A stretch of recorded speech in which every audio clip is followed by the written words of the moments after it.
The Try That in a Small Town podcast is powered by eSpaces, redefining co-working, exceptional office space for every business.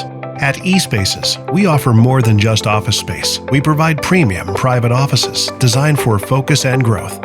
Located in the heart of Music Row, our fully furnished offices, private suites, meeting rooms, and podcast studio give you the perfect space to work, create, and connect. Ready to elevate your business? Book a tour today at espaces.com. Josh, do you have a nickname? Did they give you? What was your nickname in this? Well, no, we have call signs throughout, but your call sign changes. Everybody called me Banjo on my first team because they couldn't understand what I said. You know. Neil wrote a song called Banjo. Yeah. So who's tougher, you or the Seals? I always like to say who's smarter. But for so long, we've been a part of something bigger than ourselves. And identity in being a Green Beret or a special operations soldier, you know, that's who I was, you know, but that's not who I am. You know, even in my role as director of people for the Honor Foundation here in Tennessee is, you know, I'm still a part of something bigger than myself. And I tell them, I don't care if it's like helping a little league soccer team, you know, running for mayor in your town, whatever, your leadership is needed in our community. The Try That in a Small Town podcast begins now. All right, this is Cobb. I don't know. That's it. It's Cobb. Am I Cobb? This is Cobb, and then that ring. This is Cobb. I'm coming to you from the Patriot Mobile Studios. I got my friend Kalo. I got Thrash. I just spilled his original glory. I got TK to my right. This is gonna be a fun episode. Hey, this is Cobb. Hey, but we got to get serious because we got a bad ass coming to join us tonight. Josh Burch. He Green Beret. I don't even know if I need to say any more than that. That's 20-year Green Beret. That's right.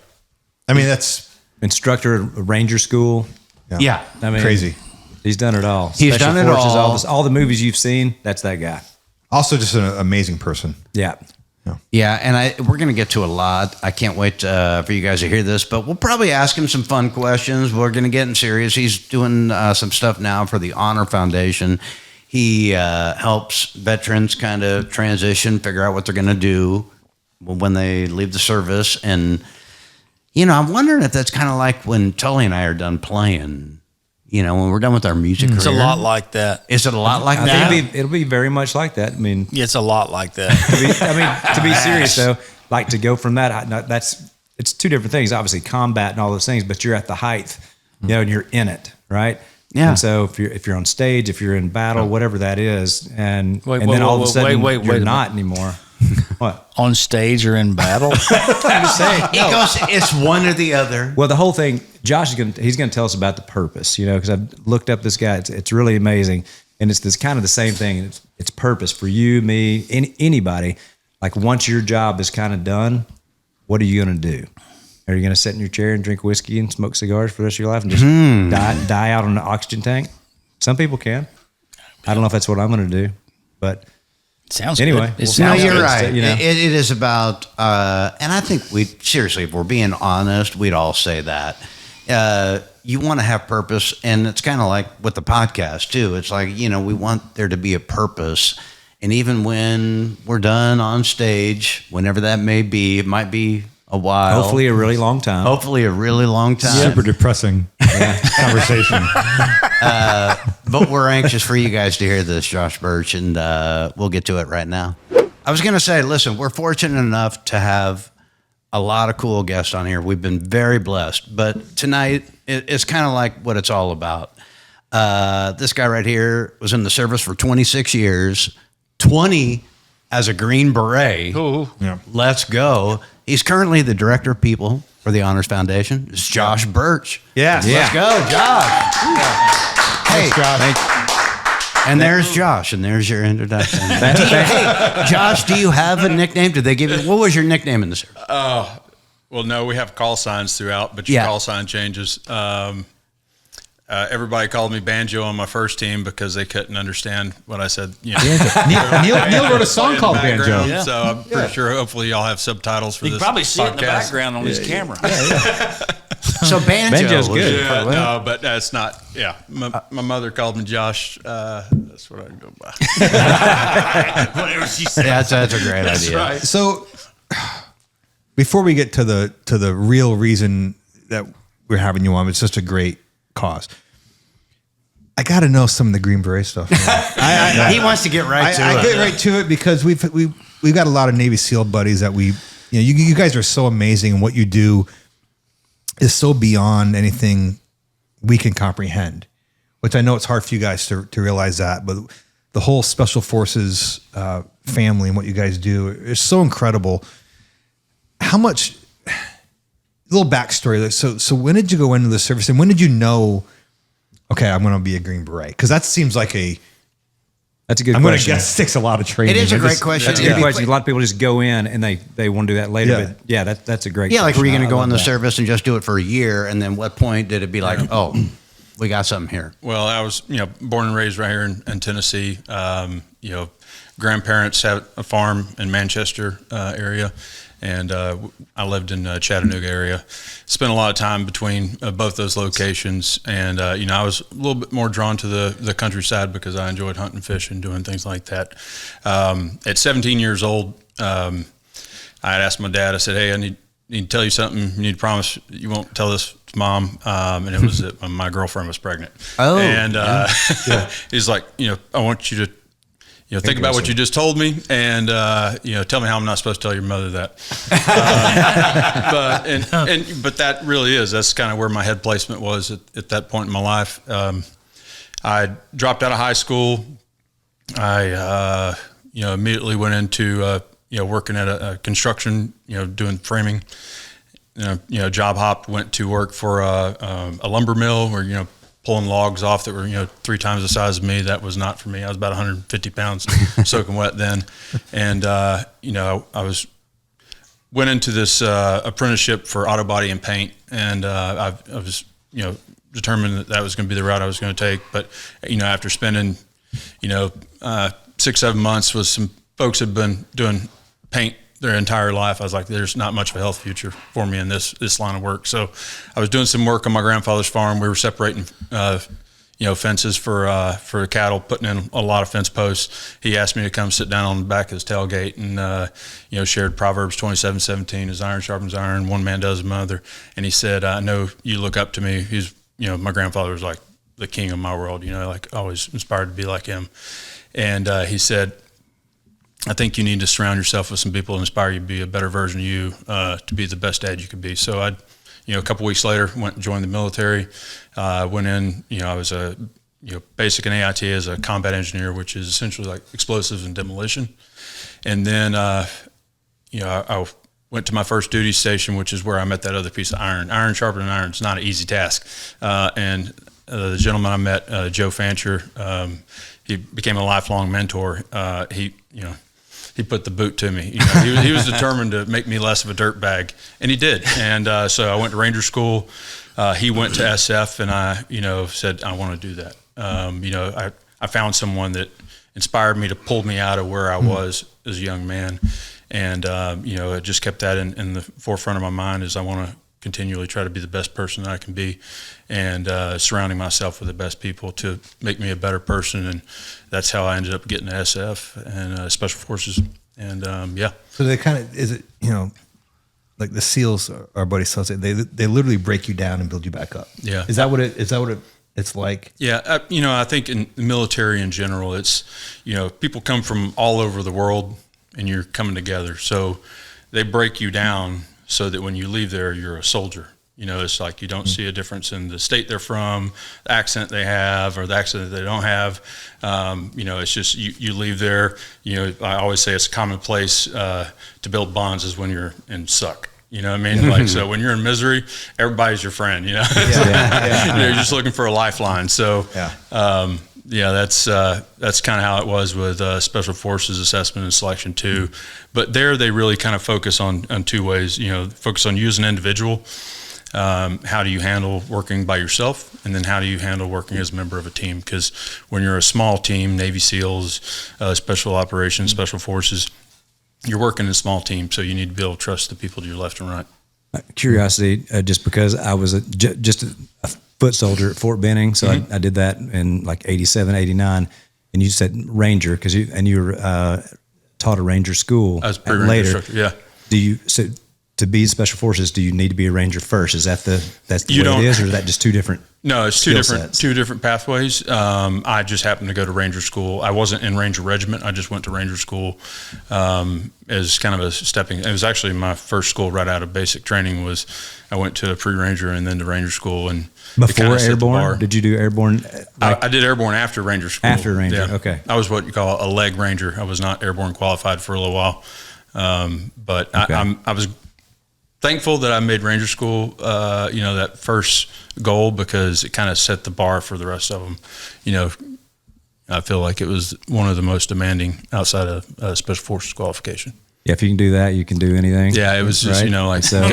go all in, And you got the Rangers have that week, like the Hell Week with SEALs, right? So that's how's that differentiate? That's a good question. Well, I haven't been through SEAL training. I have a lot of friends. Actually, the CEO of the Honor Foundation is Who's is tougher? a SEAL. You're the SEALs. I always like to say who's smarter. But Nice. No, they're great. I mean, we all give each other a hard time, but when it comes down to it, when you're overseas, we're in the same flag, right? That's right. So, Amen. we appreciate that. So is that Green Beret? So is the next step Delta, or is that just another branch? They're a different, It's a whole different thing. organization. So, So how do you make that choice? So at some point you have to make the leap to be. Is it more training to be a Green Beret after you've been a Ranger and all that stuff, right? Yeah. So the Special Forces Army wise, going to Special Forces, the first step is Special Forces Assessment Selection, which is about 30 days. It's where they test who you are as an individual and as a member of a team through a series of events, a lot of land navigation, a lot of carrying a heavy ruck on your back and runs. And then once selected, you attend what's called the qualification course, and that's where you're given a MOS, a job specialty. My first job was a weapons sergeant on a team, and then you learn your job as an individual, and then you're paired up with other group, and you go through what we call small unit tactics, which is working as a member of a team in your MOS, and then you learn a language. My second language was Arabic, and then you go through what we call Robin Sage, which is the culmination exercise, which puts it all together, and you're a member of an ODA in a mock environment. Is that a year long? It's about 2 years. 2 years. I got to know what the average is. City boys and country boys that make it. I'll tell you, there's a lot of country boys and Southerners. I mean, just like everybody, was fearful of land navigation because you're doing some long distance movements. When I say long, I mean you're putting a lot of miles. I mean lots of miles, going through the woods night. You're not allowed to use the roads, and they'll catch you if you use the roads. But I loved it. I was like, I'm in the woods by myself. No one's yelling at me. This is heaven. I could stay out here all day. But I think, that gets some people who are not used to being in that environment and the different noises. Those noises put me to sleep, Yeah. So, yeah. That's just incredible. The Arabic thing is blowing my mind, though. Like, how long does that take to actually be, I don't want to say fluent, but I guess somewhat fluent, right? Yeah, well, like a Rosetta Stone thing. You're right. It's so it's 6 months long. I mean, and it depends on the language that you have. 6 months, that's it? Yeah, but it's 6 months of immersion. You're all day long. It's like college, all day. I wouldn't know and what night. that's like. No, me either. Remember high school dropout? Yeah. Okay. Yeah. But so 6 months, like all the time, every day, all day.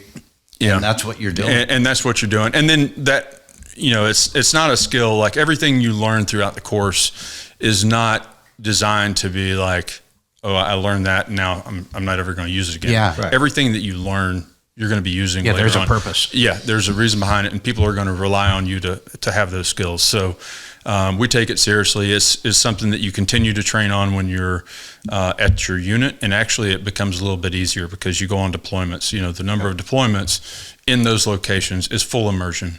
So how much time did you spend over there at that? Oh, my wife and I were trying to do the math. I think we've been married for 22 years, and I think I may have been home about 8.5 of those. So a lot of time. Well, almost exclusively in that area. Oh yeah. Well, so each special forces, so unlike other soft units, special forces, we are assigned, each group has an area of responsibility, and 5th Special Forces Group, where I'm out of at Fort Campbell, or where I was out of, is assigned the Middle East. That's our area of responsibility. So all the other groups have had to help us and participate in the Middle East, so it's not like we've been solely there, but it's just been a lot of work. When you say soft units, is that the other branches of service? Yeah, soft. That's your unit. Yeah. He's talking about you, Caleb. Hey, I was actually in the Army. Special Operations Forces. It's not fair that you were in the Army too. It's just not fair. So You get to dig on the Marines and the. No, gosh, no. I wouldn't. No, I wouldn't. How long did you do that? It's just 2 years. How long are your soft Just units? for, Do you know Arabic? I don't know Arabic. No. different mission. Now, look. You look at these guys who've not served at all. No. Making fun of somebody who has. That's like on a day. No, you're making fun of it. No, I promise you, I wouldn't last a day. What are you looking at me You got for? guys that have been in for a year or two and they're dead. Because you And talk you're about his making fun of hair. somebody He's that gonna look joined at the you. service. He's gonna look at Caleb, you. I He's looking promise right you, at me. I couldn't make it. No, I wouldn't. No, it I wouldn't mean, last. as a matter of fact, I mean, That's, me and Kurt. I got to know how many. Go ahead. No, I'm just saying we years ago we did like a USO kind of tour. Oh, cool. In the Middle East, and they. It's kind of what you. what year you was do. that? Well, Just when curious. we served. When we served. It's So, kind yeah, of we the same. served. When we served. No, we're We served drinks truly all night. Yeah, we served drinks. We were served drinks all night. No, it's actually it's true though. We were out there in the middle of nowhere. I mean, Iraq, in the desert somewhere. Secret bases secret and base. all that. And yeah. Night vision. 155 degrees, and blown away by. I mean, truly, what you guys do. Like it's, and all joking aside, It was a it's like- life-changing experience. yeah. It absolutely was. Yeah. And just the appreciation we had for what you guys do, which actually, makes me think, like, did you guys ever have anybody that came over and played music for you guys? Yeah. Or do you remember any of that? Oh, absolutely. I remember Zach Brown Band coming. Great. Kid Rock came. Yeah. I enjoyed those, and it was super cool to see people take time. I mean, and this was during Christmas. Right. It's like they should be That's- home with that's their when we did it. family. That's right? exactly and they're when coming, we did it. Yeah. And they're coming. So it was Tully and I super cool. couldn't believe how appreciative the military was. And we're like, what are you talking about? You guys are the heroes. Like, for us to come over here is nothing. But just so much appreciation. And it's cool to hear that. Like Zach Brown, I know Kid Rock does that a lot. Yeah. Of course, Toby Keith. Yeah, he did. Yeah. that. Did a a lot. lot. three doors down. Yeah. There's a lot of stuff. I mean, I remember one of the coolest things, and even maybe before that, this is late '90s, did one at Guantanamo Bay, and we were in a bar, and there was probably 20 Marines, and they were, to this day, I remember every one of their faces. They were so appreciative, and they had so much fun. It was like just to give back is like Kurt said. I mean, we're musicians and songwriters, and what we do compared to you guys is a drop in the bucket. So thank you for 100%. Yeah, thanks I for loved your every service minute of and for being here. I know we want to get to what you're doing now. Oh, no. But it's such an honor Yeah. for us, and none of us could do anything of what you've done. We don't even know what you've done and things that you've seen. But just on the for the entertainment side, before we get to what you're doing right now, movie wise, because you've been at the highest level of combat military, all the training, the worst of the worst, best of the best. Do you have a couple movies you would drop that are as close to reality great as you question. think? Like That's a great question. Like Full Metal Jacket. I know that's Marines, but like things like that, or Heartbreak Ridge, or any kind of things that you would say is kind of close to the way they communicate and talk and act as buddies. And Or Rambo 1 through 3. And that would throw us off because we love those movies. Well, I always blame my grandparents for allowing me to watch the A-Team growing up because that, you know, like I kind of like, man, subliminally they were telling me I needed to be a Green Beret at 5, you know. Yeah. But really, the one I will say is, you know, tried and true is Black Hawk Down. Yeah.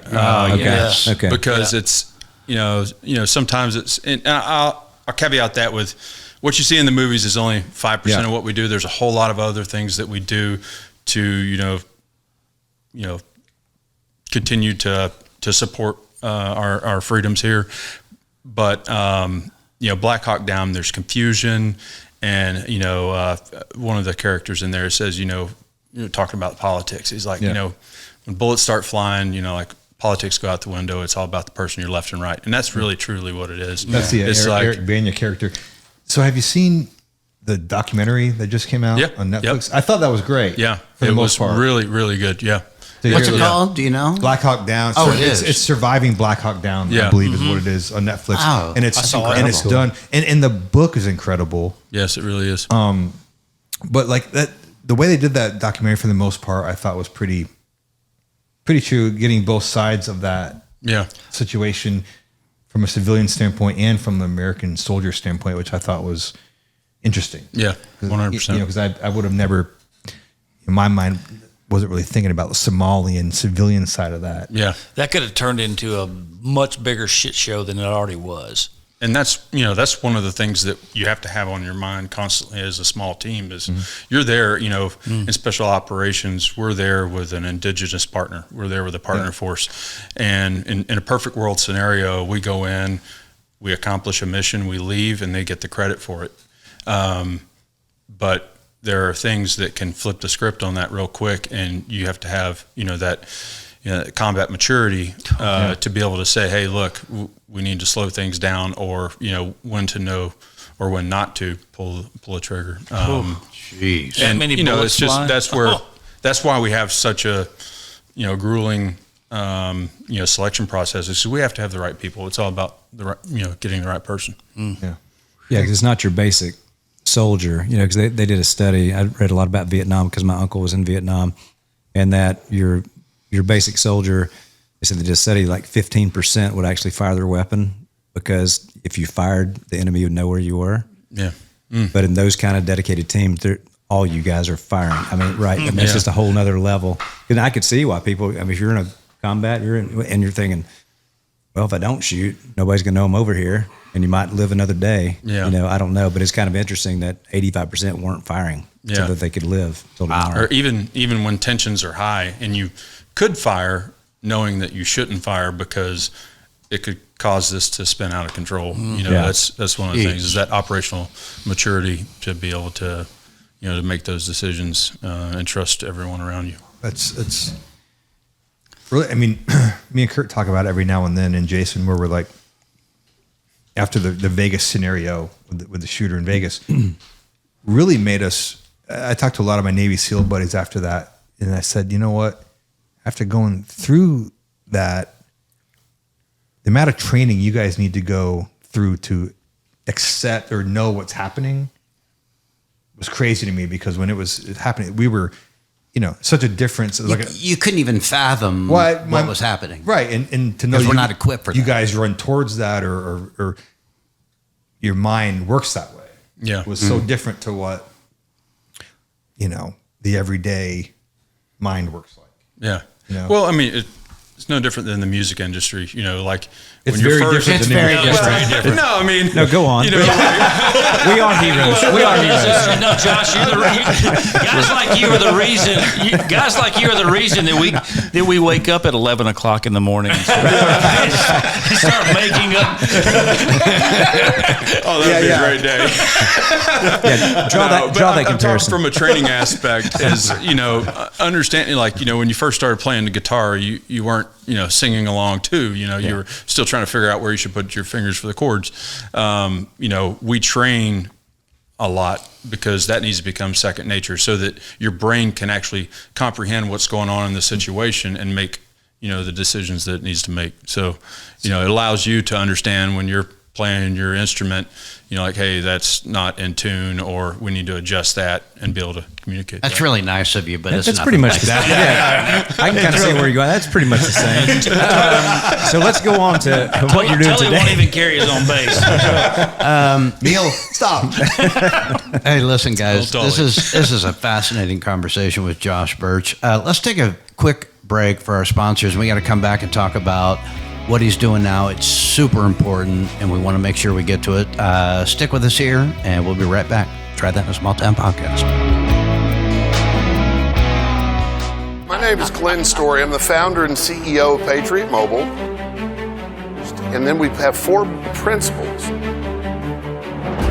First Amendment, Second Amendment, right to life, military and first responders. If you have a place to go, put your money, you always want to put it with somebody that's like-minded. Of course. I think that's the beauty of Patriot Mobile. We're a conservative alternative. Don't get fooled by other providers pretending to share your values or have the same coverage. Go to patriotmobile.com/smalltown to get a free month of service when you use the offer code SMALLTOWN or call 972-PATRIOT.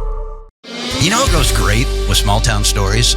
Original Glory, America's beer right here. I've been drinking this every songwriting session today. Man, that clean, crisp taste reminds me of summer nights on the back porch after a fresh mowed lawn. And they're just not making great beer. They're investing in America's small towns. Well, it's just like us. They believe in bringing communities together. Not only do they invest in communities, but a portion of each sale goes to the veterans and the first responders and all the heroes that protect us. For a limited time, you can become a member of the OG fam and invest in this beer at wefunder.com/original brands. Join our Original Glory family and help ignite that Original Glory spirit.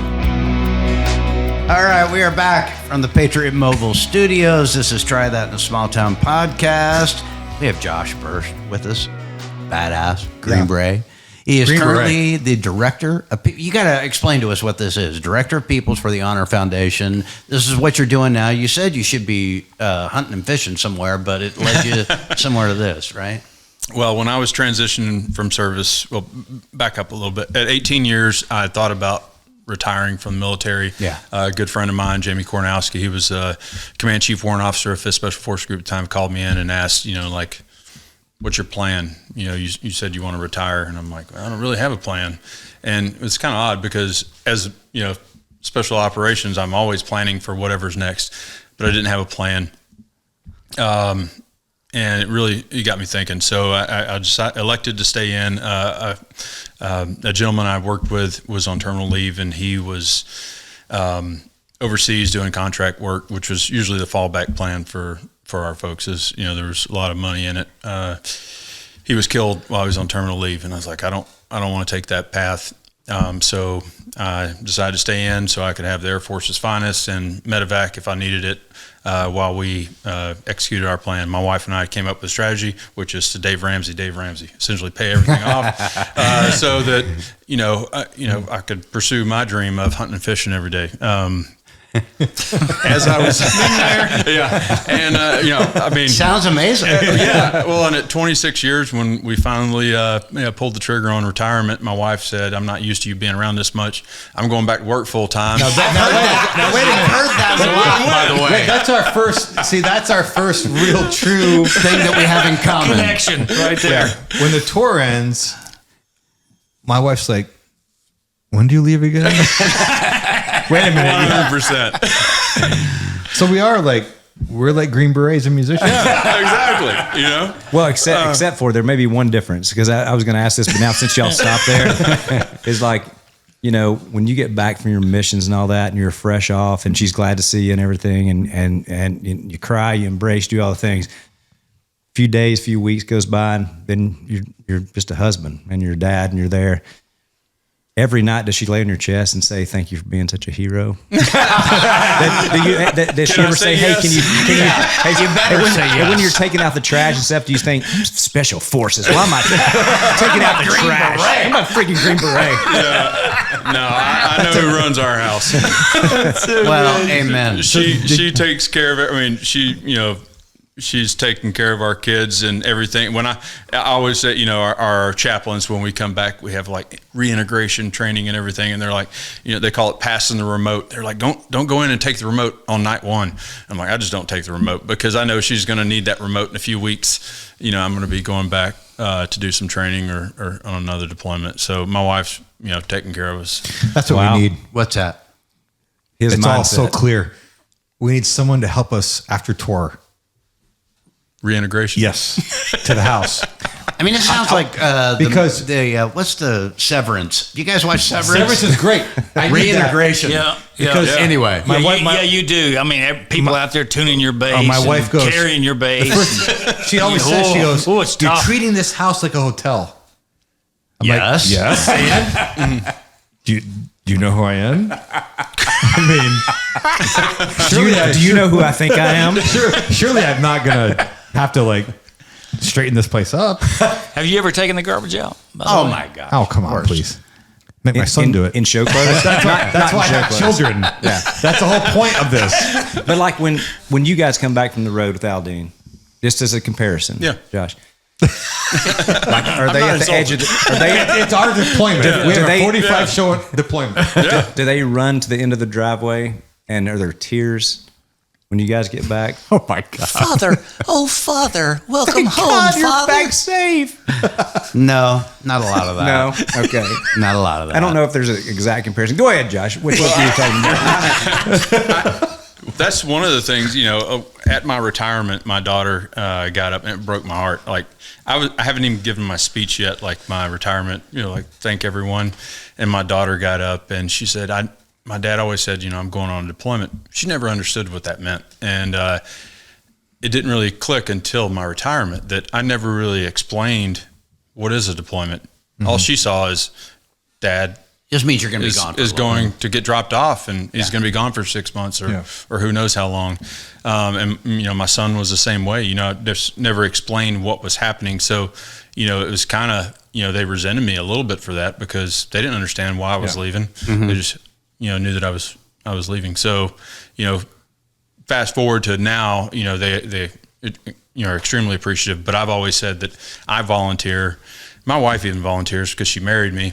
But my kids, they were put through it, you know, sacrificially. Yep. And 100%. They truly, you know, did not have any say so in it. So let's, we started to talk about it, but make sure we get to this because the Honor Foundation, what they're doing for veterans, please explain that. Yeah. What So you're doing. the Honor Foundation is a program. It's a transition program, like, you know, I mentioned earlier is, you know, if you're a musician your whole life and then all of a sudden you can't be a musician anymore and you have to find out what's next, you know, that's what the Honor Foundation does for special operations.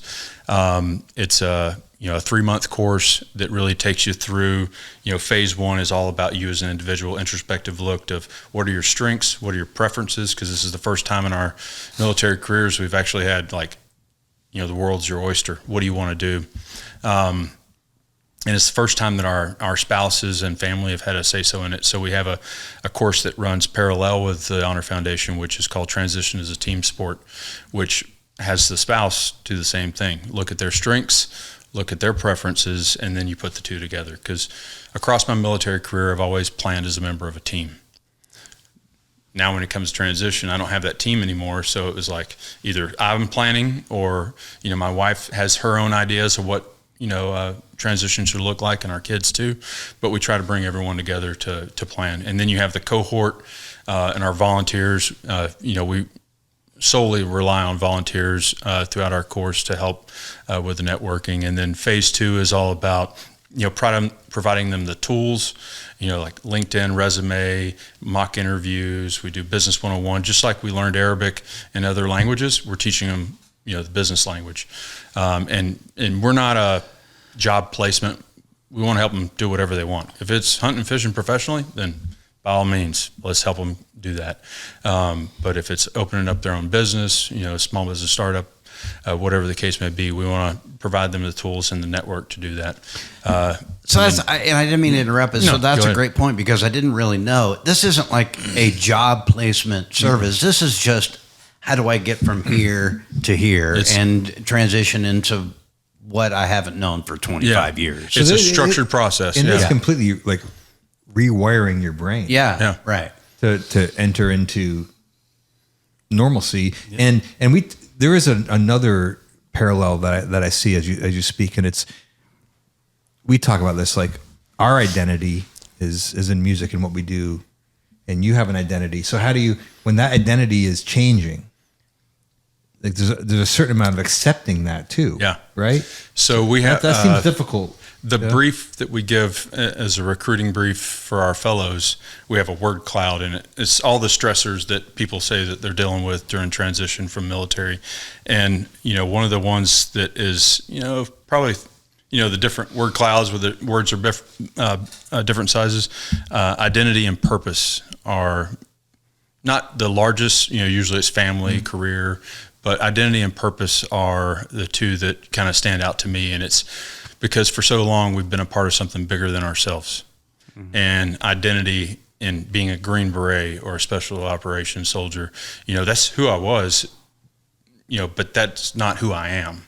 Even in my role as the director of people for the Honor Foundation here in Tennessee is, I'm still a part of something bigger than myself. And I tell them, I don't care if it's like helping a little league soccer team, running for mayor in your town, whatever, your leadership is needed in our community. And, we really encourage them, to find, purpose in life. So something that'll fill that cup, because looking back at, and I really feel that we're, suicide awareness, with veteran suicide, at such a high rate.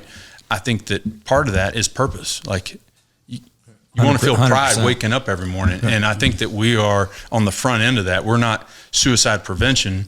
We're suicide prevention on the front end. So, like helping them find purpose, helping them find a value in themselves and a reason to get out of bed every morning, so that, that's not even a thought. Yeah. So it's like some physical tools, but it's a lot of mental tools too, right? Yeah, absolutely. Yeah. And it's the network. I mean, our alumni, it's not, we say with honor for life. And, we are, I have alumni who come in every cohort to share with the next cohort their successes and to encourage them and inspire them.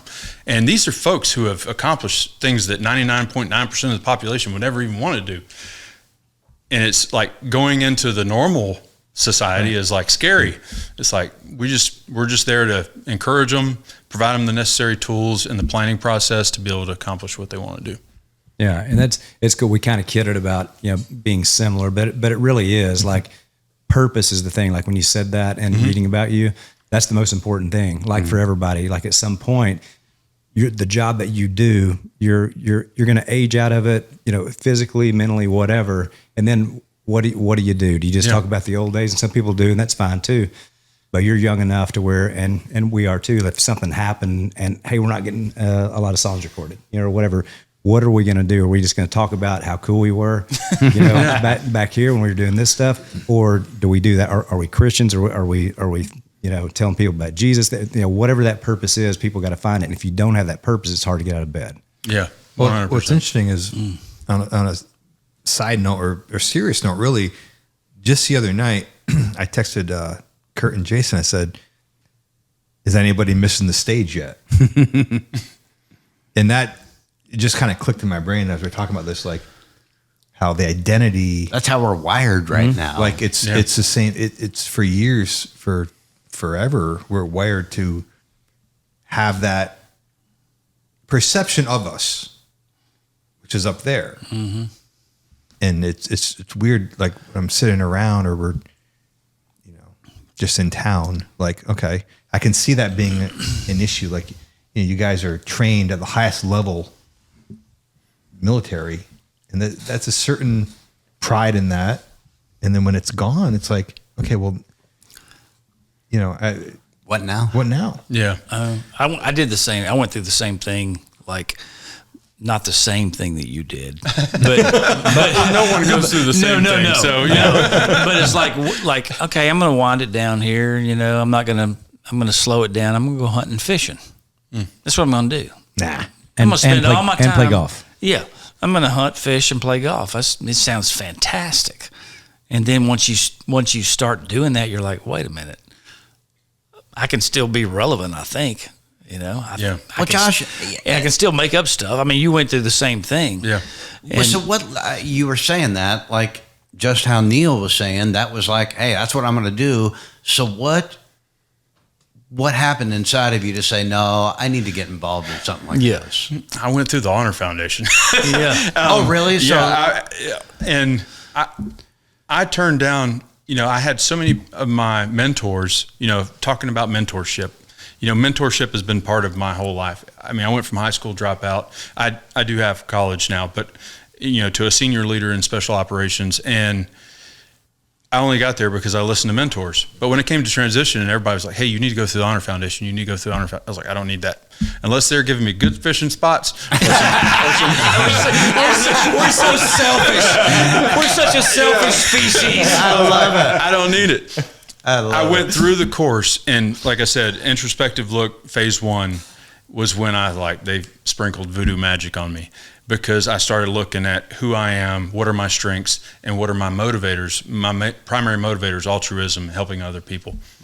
And I look back over my career. We do the Simon Sinek Start With Why program, and if I think about the stories, even back to when my grandfather said, you need to find people to inspire you to be a better version. It's all about mentorship and helping other people.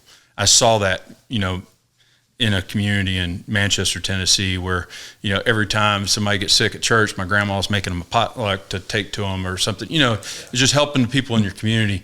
And I'm like, I need a reason to get out of bed. I need to be a part of something and helping other people. And then as I was going through the course, Matt Stevens, CEO, had offered me the opportunity to start a campus here to support 5th Group and 160th Special Operations Aviation Regiment. And I knew I had to jump on it because I'm not a believer in coincidence. I went through this course for a reason, and then these opportunities opened up. And, I've got 3 jobs now. I work for the Nashville Area Chamber of Commerce part-time in a consultant role, working veterans initiatives on the business side and working with the state.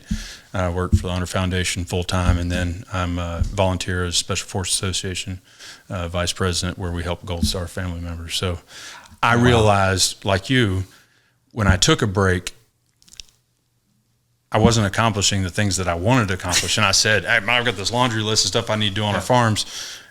I need pressure to accomplish things. And having that busy schedule. And guess what? Guess what? You still have time to go fishing and hunting. Exactly. You still have time. Went on my first elk hunt this year, and there you go. Got to harvest a bull. So it was a great experience. But yeah, it was. Wow. So you're one of those amazing people that make everybody else feel bad about it. I was just self-reflecting as he was talking. My name every morning. I'm kidding. I was gonna say, just be thankful for your hard wiring, because in your family DNA, you've got some good stuff in your mind and your heart that helps you make those decisions. Well said. I'm grateful for the folks who raised me, and really, like I've always said, if I owned and I appreciate you all having me on here and listening to some of your podcasts.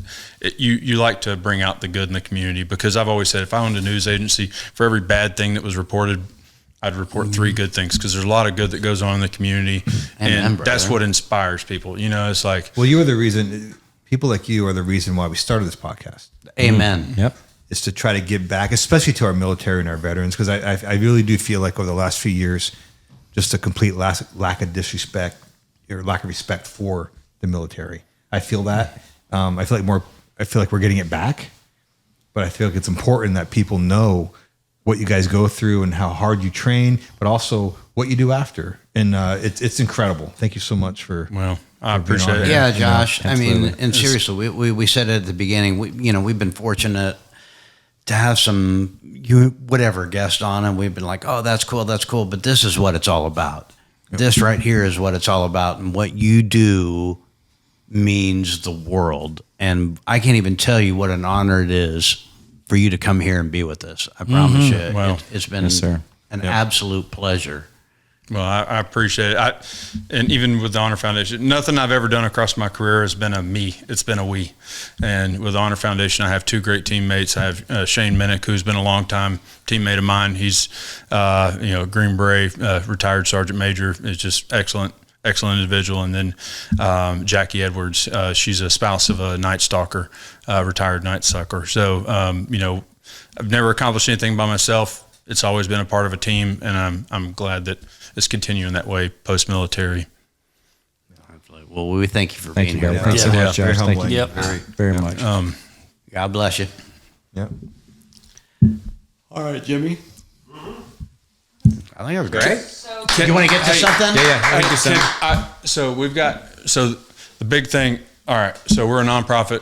Yeah. We Say it, have say it. one fundraiser here a year. Oh, let's get to it. It's Before- Nashville Music City event. Let's do it. It's coming up. Let's get right here. Bring it back. Then we'll Yep. Bring Yeah. it back on. I mean, Hey, before we go, we got to talk about the fundraiser you got coming up, right? Yes, sir. What is it? So we have one fundraiser we do here in Tennessee every year. This is our 4th annual Music City fundraiser. It's for the Honor Foundation. This year it's going to be on April 3rd at the Geodis Park. It's a great opportunity. How do people find out about it? Is there a website we can go to? Go to honor.org Okay. /events. There's opportunity to sign up, sponsor tables. We have a live auction. We have entertainment. It's a good night. You hear from our alumni. We have business leaders in the community that'll speak and share. Folks who have actually hired our alumni and share the positive impact they're making in their organizations. So. Great opportunity to get involved. And if there's any other, like I said, we rely on volunteers. We have mock interviews, resume review, and we have what we call cups of coffee, which is how we inform our fellows of different careers, help them make an informed decision on what they want to do next. So if anybody's interested in getting involved, they Absolutely. Check it out. Give it. What's the website again, or how they check it out? honor.org Honor.org /events. /events. Go there and check that out. Hey, before you go, I do have to ask you, because I know you're from a small town and you love community and paying it forward and doing right by your neighbor. Did you know of the song Try That in a Small Town? Jason Yes, I Aldean? did. Yep. Yeah. What was your thought when that came out?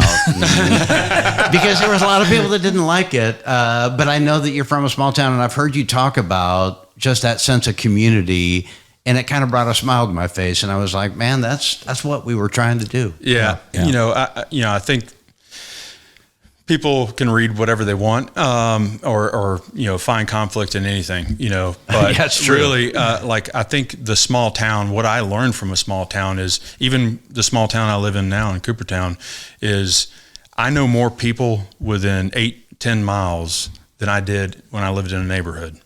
And it's because you rely on each other a lot more. When it snows, I know I need to go check on, the elderly couple down the road to make sure they don't need anything, so they don't have to get out. Exactly, And I really think that's where the song resonated with me is, like in a small town, people are a little bit closer than in a bigger city where everything is so rushed that you really don't have time to acknowledge the world around you. And that's just me personally. Wow. come on. By the way, that was unrehearsed. That was amazing. He is taking over our podcast. Yeah, I think he is. I'm firing myself. Would you like to join us Thursday at 7 o'clock? Seriously, Josh, thank you for being Thank here. you. It's an honor. I appreciate the opportunity. Absolutely. Thank you so much, brother. Thank you. I mean, Josh makes me want to get in shape. He makes me want to plank every night before I go to bed. when you sit across from a Green Beret, you want to. I mean, I'm with you. You feel so inferior, like what Well, they're because doing. we are inferior. You're right. That's why you I feel don't even that feel way. inferior. Listen, I I'm am not inferior. sure. We are inferior. I'm not sure if planks is going to level the playing field with. if we could do a minute plank or even a 90-second plank or 2-minute plank, 3-minute like Tully plank. said, if you can do a 3-minute plank, that's amazing, and that's a whole nother topic. a 3-minute plank. He can't do a 3-minute plank. There's no way in hell. But Okay. even if he could, Let's end this episode right now. We're you 3 can't. minutes. Wait a There's minute, no this way, is about Tully. Josh. How much? Tully, you can't. Your hair weighs can't too do a much. 3-minute plank? You can't This is do about it. Josh Burch, a retired Special Forces Green Beret. I know, right? We always make it about Hey, us. you know what? My favorite question was, for whatever weird reason, was what movie is most realistic? I love that. Oh, I seriously thought that was amazing. That's Kalo magic right there. well, thank you. Well, we all love movies. Well, thank you. Well, thank you. Thank you very much, guys. Let me name's take this. Kelly. Jim, can you turn this up, please? No, I really love that because you watch because we're obviously fans of all the military stuff, Rambo and all those things, which we know are sensationalized and all that. But for somebody who's actually been in combat, what do they think? What's your favorite military movie? And well, I mean, I like all of them. I like any Vietnam movie. He's a Rambo guy. Yeah. I mean Rambo, but I like Black Hawk Chuck Down's Norris. I like Missing in Action. I mean, I like the old stuff too. But Band of Brothers like we was mentioned, like Band an of Brothers, OG watched kind of that thing. whole thing, a couple times. Just so many, But when he mentioned Black Hawk Down, then you think of the sniper ones and all the Middle East stuff, which is because there's a lot of combat. I don't know. I like a lot of them. It was fun hearing his take. It's incredible. Yep. Blazing Saddles. And there's another great military movie. Blazing Saddles couldn't be made today, by the way. No, it could not. No, not a chance. No, not a chance. Not a chance. Not a chance. I wouldn't think so. Oh my gosh. Listen, we got to make sure everybody, we got a lot of things to plug here. Go to the Try That in a Small Town website, right? You can get some of that right Get some there. swag. Right here. Come on. Sweatshirts. Follow us on all the socials. Make sure you go to X. Make sure you go to Insta, TikTok. Where else are we? Are we missing any? Facebook.